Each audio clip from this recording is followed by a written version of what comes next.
Good morning all of you. बच्चों, आज हम लोग वरदान पाठ का अध्ययन करने जा रहे हैं। यह कविता रविंद्रनाथ ठाकुर के द्वारा लिखी गई है। प्रस्तुत कविता में कवि रविंद्रनाथ ठाकुर ने जीवन में कर्मठ बने रहने और स्वतंत्रतापूर्वक हर परिस्थिति में डटकर निरंतर संघर्ष करते रहने का संदेश दिया है। कवि का मानना है कि विपत्तियां मनुष्य के बल, बुद्धि, साहस और कार्यकुशलता की कसौटी है। कवि ने ईश्वर से जगत के कल्याण की कामना भी की है।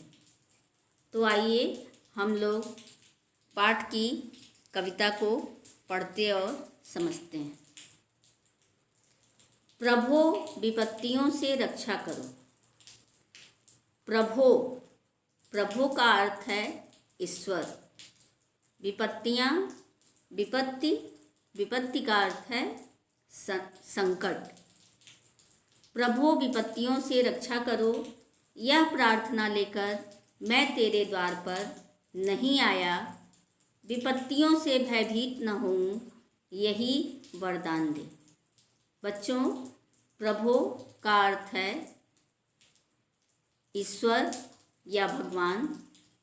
विपत्ति का अर्थ है संकट। भयभीत का अर्थ है डरा हुआ।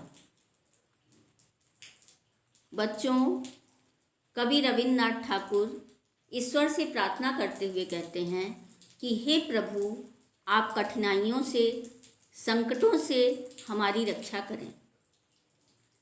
साथ में यह भी कहते हैं कि यह प्रार्थना लेकर मैं तेरे द्वार पर नहीं आया।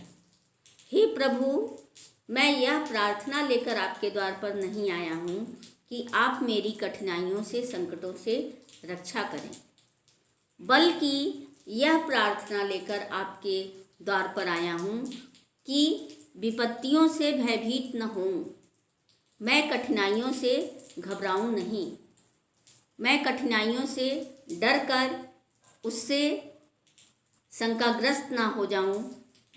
हे प्रभु, आप संकटों से या कठिनाइयों से हमारी रक्षा करें। यह प्रार्थना लेकर मैं आपके द्वार पर नहीं आया हूँ, बल्कि आपसे मेरी यह प्रार्थना है कि आप मुझे यह वरदान दें कि मैं कठिनाइयों से कभी भी डर कर मुँह ना मोड़ूं।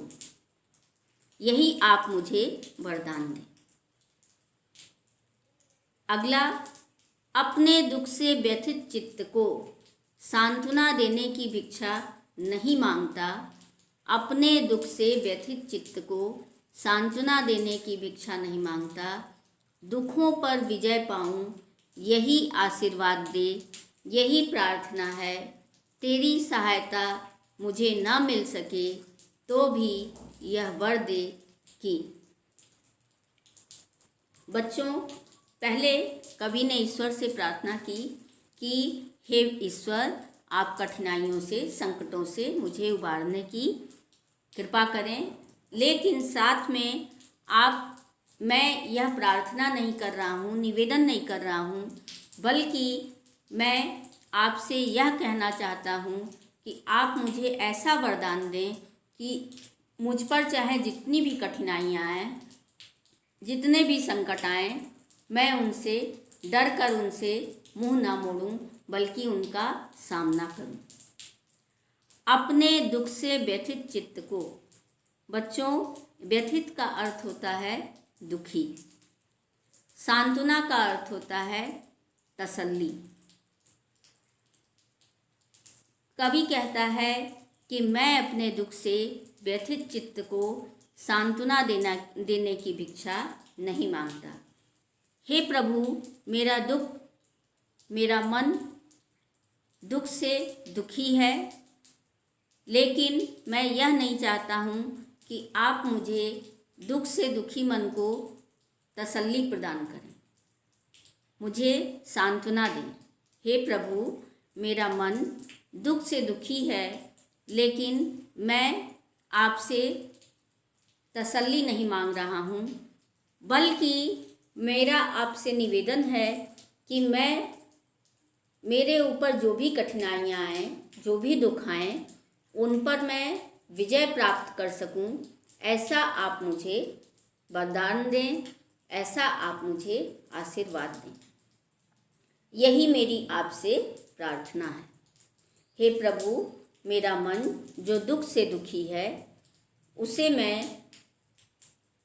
लिए मैं आपसे सांत्वना देने की भिक्षा नहीं मांग रहा हूँ, मैं आपसे याचना नहीं कर रहा हूँ, बल्कि मेरी यह प्रार्थना है, मेरा यह निवेदन है कि मैं दुखों पर, कठिनाइयों पर विजय पाऊँ। मेरे जीवन में चाहे जितनी भी कठिनाइयाँ हैं,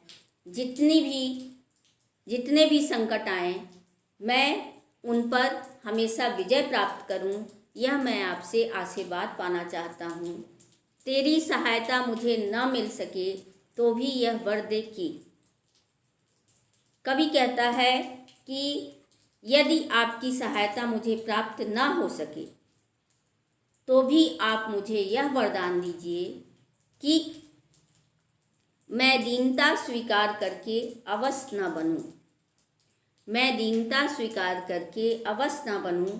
संसार के अनिष्ट, अनर्थ और छल कपट ही मेरे भाग्य में आए हैं, तो भी मेरा अंतर इन प्रताड़नाओं के प्रभाव से क्षीण न हुआ। कवि कहता है कि अवश्य का अर्थ होता है लाचार। बच्चों, अवश्य का अर्थ होता है लाचार। अनिष्ट का अर्थ होता है अशुभ। अनर्थ का अर्थ होता है बुरा। प्रताड़नाओं का अर्थ होता है ठगी। प्रताड़ना मतलब संसार में तरह तरह के लोग रहते हैं और कई तरीके से वो हमें ठगते हैं, तो इसलिए यहाँ पे प्रताड़ना का अर्थ हुआ ठगी। तो प्रभु से कवि कहता है कि तेरी सहायता मुझे न मिल सके तो भी यह वर दे कि मैं दीनता स्वीकार करके अवश्य न बनूं। कवि कहता है कि हे प्रभु, यदि मुझे आपकी सहायता न मिले, आपका आशीर्वाद न मिले, तो भी आप मुझ पर इतनी कृपा बनाए रखिएगा कि मैं किसी की अधीनता स्वीकार करके और लाचार या बेबस न बनूं।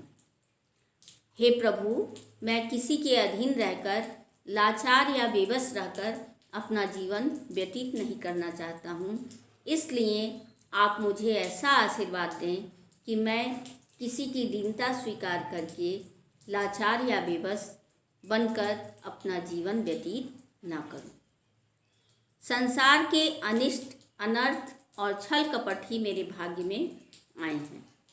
कवि कहता है कि हे प्रभु, आज तक संसार में जितने अशुभ कर्म हैं, जितना भी छल कपट है, जो भी बुराइयां हैं, वही आज तक मुझे मिली हैं। मेरे भाग्य में आज तक वही बुराइयां मिली हैं जो संसार में अशुभ और छल कपट के रूप में और बुरे कर्मों के रूप में संसार में विचर रही हैं। तो हे प्रभु, तो भी मेरा अंतर इन प्रताड़नाओं के प्रभाव से क्षीण नहीं हुआ। फिर कवि कहते हैं कि हे प्रभु, फिर भी इतनी बुराइयों, इतने कष्टों, इतने अशुभ कर्मों के बीच विचरता हुआ भी मेरा जो अंतर मन है, मेरी जो अंतर आत्मा है, वह कभी भी इसके प्रभाव से नष्ट नहीं होने पाई है। क्षीण होना, नष्ट होना।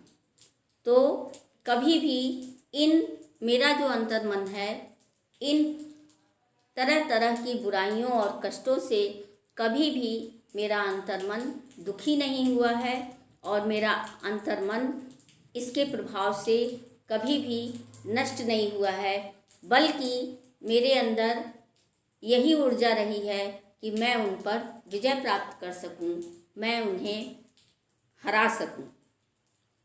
मुझे बचा ले, यह प्रार्थना लेकर मैं तेरे दर पर नहीं आया। मुझे बचा ले, यह प्रार्थना लेकर मैं तेरे दर पर नहीं आया। केवल संकट सागर में तैरते रहने की शक्ति मांगता हूँ, मेरा भार हल्का कर दे।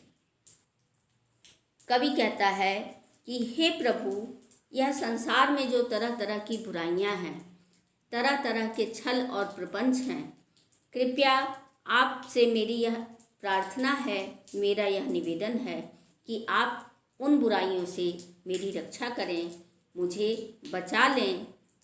मैं तेरे दर पर नहीं आया।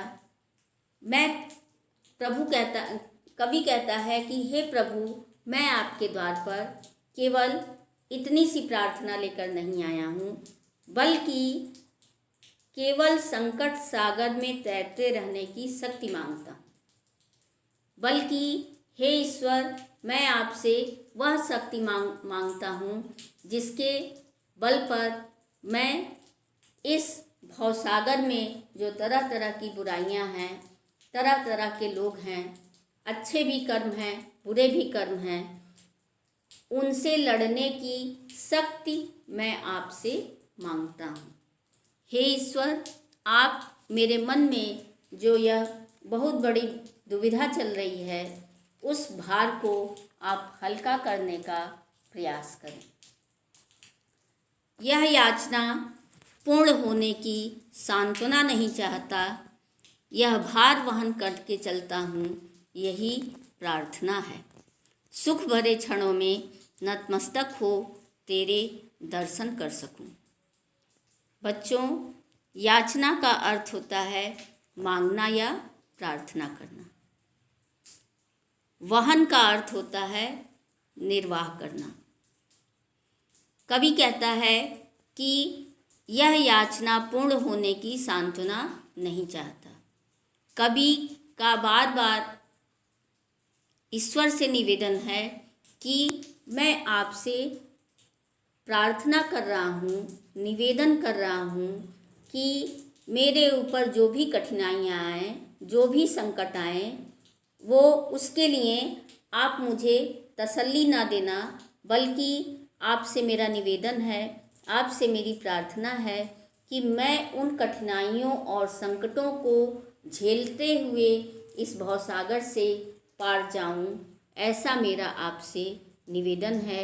सुख भरे क्षणों में नतमस्तक हो तेरे दर्शन करूं। हे प्रभु, जब मेरे ऊपर कठिनाइयाँ आएँ तो मैं उन्हें सहता हुआ इस भवसागर में विचरण करूं, लेकिन अगर कभी मेरे जीवन में सुख के क्षण आएँ, सुख के दिन आएँ, तो भी मैं आपको धन्यवाद करना ना भूलूं। मैं हमेशा नतमस्तक होकर आपके दर्शन कर सकूं और दर्शन करते हुए मैं आपको बार बार धन्यवाद दूं। आपकी कृपा हमेशा मुझ पर बनी रहे। किंतु दुख भरी रातों में जब सारी दुनिया मेरा उपहास करेगी, तब मैं शंकित न हूँ, यही वरदान चाहता हूँ। अंत में कवि कहते हैं कि हे ईश्वर, हे प्रभु, जब दुख के क्षण आएंगे, जब मैं दुखों से घिरा हूँ, तब जब यह संसार के लोग, इस दुनिया के लोग मेरी हंसी उड़ाएं।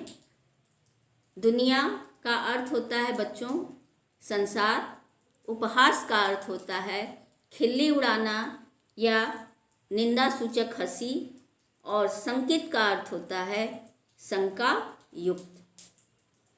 तो बच्चों, कवि कहता है कि हे ईश्वर, हे प्रभु, जब मैं दुखों से घिरा रहूं, जब मुझे चारों तरफ संकट ही संकट दिखाई दें, ऐसी रात में जब यह संसार के लोग, जब इस दुनिया के लोग मेरी खिल्ली उड़ाएं, मेरा मजाक उड़ाएं, मुझ पर व्यंग रूपी हंसी के बाण चलाएं, तब भी हे प्रभु, मैं आपसे निवेदन करता हूँ कि इन सब चीज़ों को देखकर भी मेरा मन कभी शंकाग्रस्त ना हो, मैं कभी इन संकटों से विचलित ना हूँ। यही मैं आपसे वरदान चाहता हूँ, यही मेरा आपसे निवेदन है। बच्चों, इस पाठ का उद्देश्य यह है कि ईश्वर से हमें याचना नहीं करनी चाहिए, ईश्वर से हमें मांगना नहीं चाहिए, बल्कि ईश्वर से हमें प्रार्थना करना चाहिए, हमें निवेदन करना चाहिए कि हे प्रभु, आप संकटों को दूर करने की सामर्थ्य हमें प्रदान करें, ताकि उनसे लड़ता हुआ मैं इस संसार से, इस भवसागर से पार हो जाऊं। साथ में कवि ने यह भी बताने की कोशिश की है कि बिना परिश्रम के ईश्वर से धन, ऐश्वर्य, विद्या प्राप्ति की आकांक्षा नहीं रखनी चाहिए। कभी भी हमें ईश्वर से बिना परिश्रम के, अगर हम परिश्रम करेंगे तो हम जीवन में अवश्य सफल होंगे। तो हमें पहले परिश्रम पे ध्यान देना चाहिए, उसके पश्चात ईश्वर स्वयं हमें देने का प्रयास करते हैं। हमें उसके लिए उनसे मांगने की ज़रूरत नहीं है। इसलिए हमें चाहे धन चाहिए, ऐश्वर्य चाहिए या विद्या की प्राप्ति चाहिए, सबके लिए हमें पहले अपने को परिश्रम की ओर ले जाना चाहिए, अपना मन परिश्रम में लगाना चाहिए। ऐसा लेखक हमें सुझाव देते हैं। बच्चों, आइए हम लोग लेखक का परिचय पढ़ते हैं। लेखक परिचय। बांग्ला साहित्य के महान कवि रविंद्रनाथ ठाकुर का जन्म कोलकाता में 7 मई 1861 ईस्वी को हुआ था। ये पहले भारतीय थे जिन्हें अपनी महान साहित्यिक कृति गीतांजलि पर नोबेल पुरस्कार मिला। इन्होंने कविता के अतिरिक्त कहानी, नाटक तथा उपन्यास आदि भी लिखे हैं। हमारा राष्ट्रीय गान जन गण मन इन्हीं की कृति है। कृति का अर्थ होता है रचना। इस प्रकार हमने इस पाठ का अध्ययन किया और रविंद्रनाथ ठाकुर की कविता वरदान के विषय में जाना। बच्चों, अब बारी आती है कठिन शब्दों की। मैं यहाँ पे जिन कठिन शब्दों को लिखी हूँ उसे आप उच्चरित करने का और सुंदर सुंदर अक्षरों में लिखने का प्रयास करेंगे। पहला शब्द है विपरीत।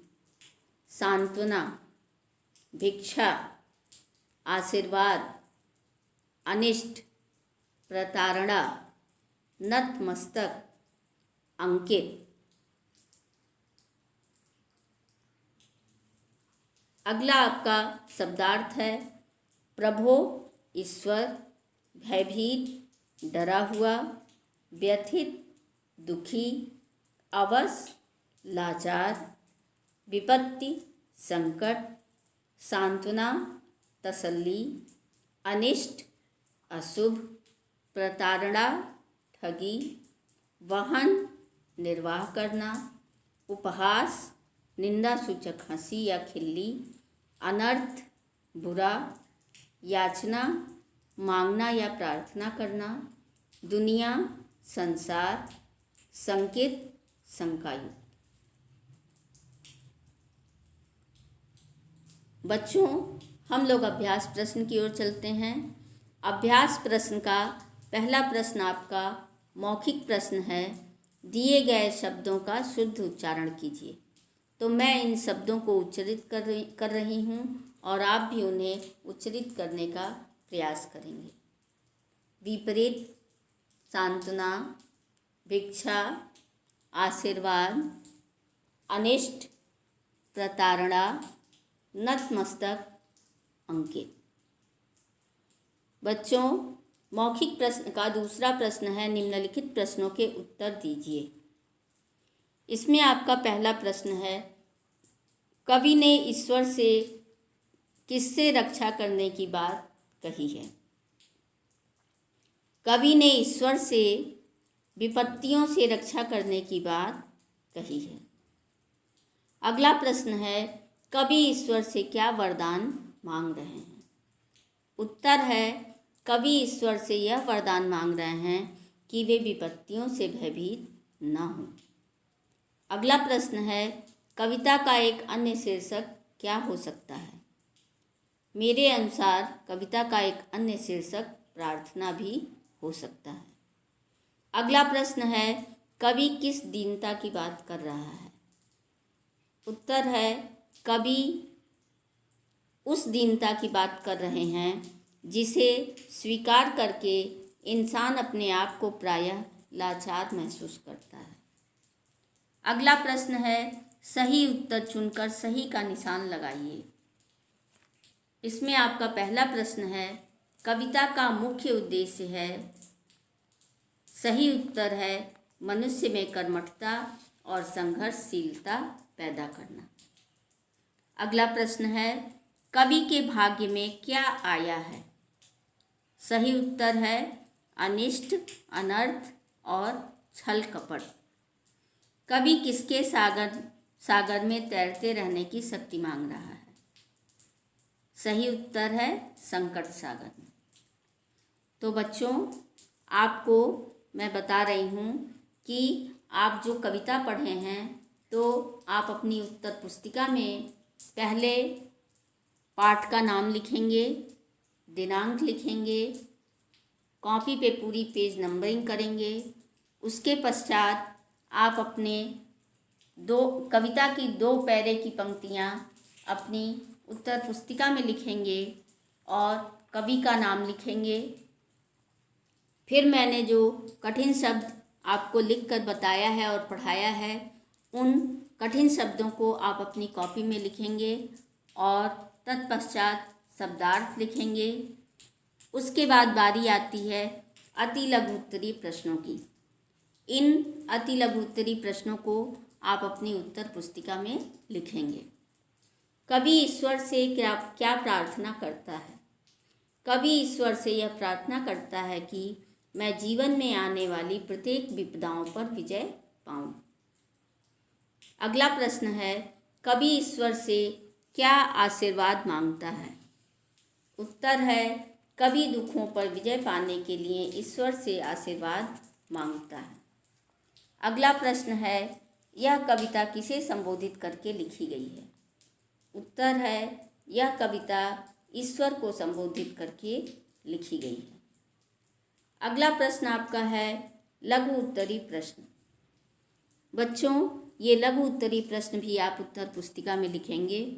इसमें आपका पहला प्रश्न है, मैं दीनता स्वीकार करके अवश्य न बनूं, इस कथन का भाव स्पष्ट कीजिए।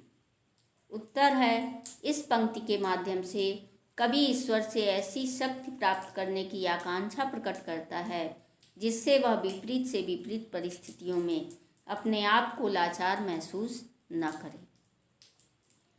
अगला प्रश्न है, कवि ईश्वर से किसकी भिक्षा नहीं चाहता? इस प्रश्न का उत्तर है, कवि ईश्वर से अपने दुख से व्यथित मन को सांत्वना देने की भिक्षा नहीं चाहता। अगला प्रश्न, प्रस्तुत कविता से हमें क्या प्रेरणा मिलती है? उत्तर है, प्रस्तुत कविता में कवि लोगों को जीवन में कर्मठ बने रहने और स्वतंत्रता पूर्वक हर परिस्थिति में डटकर निरंतर संघर्ष करते रहने की सीख देते हैं। विपत्तियां मनुष्य के बल, बुद्धि, साहस और कार्यकुशलता के लिए कसौटी के समान हैं। अगला प्रश्न आपका है दीर्घ उत्तरीय प्रश्न। दीर्घ उत्तरीय प्रश्न का पहला प्रश्न है, जब सारी दुनिया मेरा उपहास करेगी, पंक्ति के पीछे कवि का क्या भाव है? उत्तर है, कवि का मानना है कि लोग दुख में सांत्वना नहीं देकर दुख का उपहास उड़ाते हैं, जबकि दुख की घड़ी में उन्हें पीड़ित व्यक्ति का साथ निभाना चाहिए। अगला प्रश्न है, संसार संकट से घिरे व्यक्ति का उपहास क्यों उड़ाता है? उत्तर है, संसार को केवल अपना ही दुख प्रतीत होता है। संवेदनाहीन संसार में लोगों को दूसरों के दुख से कोई सरोकार नहीं होता। यही कारण है कि संकटग्रस्त व्यक्ति का संसार उपहास उड़ाता है। अगला प्रश्न है, कविता का मूल भाव अपने शब्दों में लिखिए। प्रस्तुत कविता में कवि ईश्वर से याचना नहीं करना चाहते। याचना के स्थान पर वे संकटों से जूझने और पार पाने की शक्ति मांगते हैं। दूसरों पर विजय प्राप्त करके सुख भरे क्षणों में ईश्वर के आगे नतमस्तक होने का वरदान पाना चाहते हैं।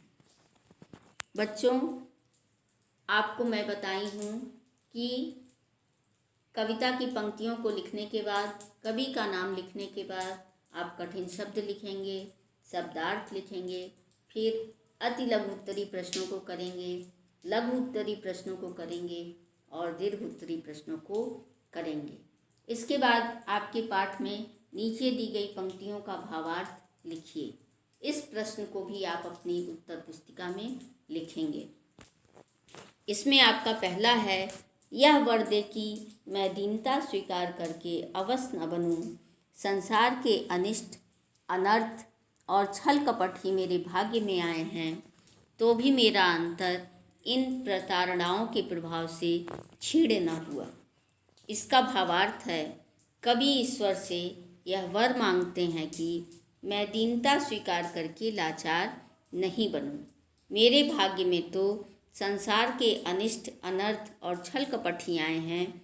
इन सब के बावजूद भी मेरा हृदय धोखेबाजी की इन बातों से दुखी नहीं हुआ है। अगली पंक्ति है, मेरा भार हल्का कर दे, यह याचना पूर्ण होने की सांत्वना नहीं चाहता। यह भार वहन करके चलता रहूं, यही प्रार्थना है। सुख भरे क्षणों में नतमस्तक हो तेरे दर्शन कर सकूं। भावार्थ है, कवि यह याचना करते हैं कि ईश्वर उसका भार कम करें ताकि वह लोगों की सेवा कर सके और सुख भरे क्षणों में नतमस्तक होकर वह ईश्वर के दर्शन कर सके। अगला आपका प्रश्न है भाषा ज्ञान। भाषा ज्ञान का जो दूसरे नंबर का प्रश्न है, निम्नलिखित शब्दों के विलोम शब्द लिखिए। उसे आप अपनी उत्तर पुस्तिका में लिखेंगे। पहला शब्द है भयभीत। भयभीत का विलोम होता है साहसी। सौभाग्य का विलोम दुर्भाग्य। आशीर्वाद का विलोम अभिशाप। स्वीकार का विलोम अस्वीकार। विजय का विलोम पराजय। अर्थ का विलोम अनर्थ। भाषा ज्ञान के कुछ अन्य प्रश्न जो आप अपने किताब में पूरी तरह से पूर्ण करेंगे और किताब से ही पढ़ेंगे। इसमें आपका पहला प्रश्न है, निम्नलिखित के सही विकल्प पर सही का चिन्ह लगाइए। बच्चों, इसमें आपके कुछ शब्दों के वर्ण विच्छेद दिए हुए हैं। पहला शब्द है अनर्थ। अनर्थ का सही वर्ण विच्छेद है, जो आपका पॉइंट 4 पे दिया हुआ है, वह आपका सही वर्ण विच्छेद है। अ प्लस, न प्लस, अ प्लस, र प्लस, थ प्लस अ। अगला आपका शब्द है धरती। धरती का सही वर्ण विच्छेद 3rd नंबर पे दिया हुआ है। ध प्लस, अ प्लस, र प्लस, अ प्लस, त प्लस ई। निम्नलिखित शब्दों के विलोम शब्द लिखिए, जो कि मैं आपको बता चुकी हूँ। फिर एक बार दोहरा देती हूँ। इसे आपको उत्तर पुस्तिका की कॉपी में लिखना है। भयभीत का विलोम साहसी। आशीर्वाद का विलोम अभिशाप। विजय का विलोम पराजय। सौभाग्य का विलोम दुर्भाग्य। स्वीकार का विलोम अस्वीकार। अर्थ का विलोम अनर्थ। अगला आपका प्रश्न है, निम्नलिखित शब्दों के 2 पर्यायवाची शब्द लिखिए। बच्चों, ये पर्यायवाची शब्द आप जो मैं बता रही हूँ और पढ़ा रही हूँ उसे अपनी किताब में लिख लीजिएगा और उसे याद करने का प्रयास करिएगा। पहला शब्द है प्रार्थना। प्रार्थना शब्द का पर्यायवाची निवेदन, विनती। संकट शब्द का पर्यायवाची विपरीत, विपत्ति, मुसीबत। संकट शब्द का पर्यायवाची विपत्ति, मुसीबत। चित्त शब्द का पर्यायवाची हृदय, मन। प्रभु शब्द का पर्यायवाची ईश्वर, भगवान। सागर शब्द का पर्यायवाची सिंधु जलधि। रात शब्द का पर्यायवाची रात्रि निशा। अगला आपका अभ्यास प्रश्न है, संज्ञा के स्थान पर प्रयुक्त होने वाले शब्द सर्वनाम हैं। सर्वनाम के भेदों के नाम दिए हुए हैं। पुरुषवाचक सर्वनाम, निश्चयवाचक सर्वनाम, अनिश्चयवाचक सर्वनाम, प्रश्नवाचक सर्वनाम, संबंधवाचक सर्वनाम और निजवाचक सर्वनाम। कविता में से कम 8 सर्वनाम शब्द छांटकर लिखिए। बच्चों, आपने कविता पढ़ी और समझी, उसमें से 8 सर्वनाम शब्दों को छांटकर हमें लिखना है। इसमें से आपका पहला शब्द है मैं, दूसरा अपने, तीसरा तेरी, चौथा यह, पांचवा तेरे, छठवां यही, सातवां मुझे और आठवां मेरा। तो बच्चों, हम लोग वरदान पाठ का अध्ययन किए और लेखक के विषय में जाना, कविता को पढ़े, कविता के विषय में जाने और उसके पश्चात हम लोग अभ्यास प्रश्नों को पढ़े। तो मैं फिर आपको बताऊंगी और एक बार फिर आपसे निवेदन करती हूँ कि आप अपनी उत्तर पुस्तिका में सुंदर सुंदर अक्षरों में कविता की पंक्तियों को लिखेंगे और कवि का नाम लिखेंगे, कठिन शब्द लिखेंगे, शब्दार्थ लिखेंगे, अति लघु उत्तरी, लघु उत्तरी और दीर्घ उत्तरी प्रश्नों को करेंगे, पंक्तियों के भावार्थ को लिखेंगे और भाषा ज्ञान का निम्नलिखित शब्दों के विलोम शब्द लिखिए। इस प्रश्न को अपनी उत्तर पुस्तिका में लिखेंगे। आशा करती हूँ कि आप मेरे द्वारा बताए गए कार्यों को पूरा करने की कोशिश करेंगे। धन्यवाद।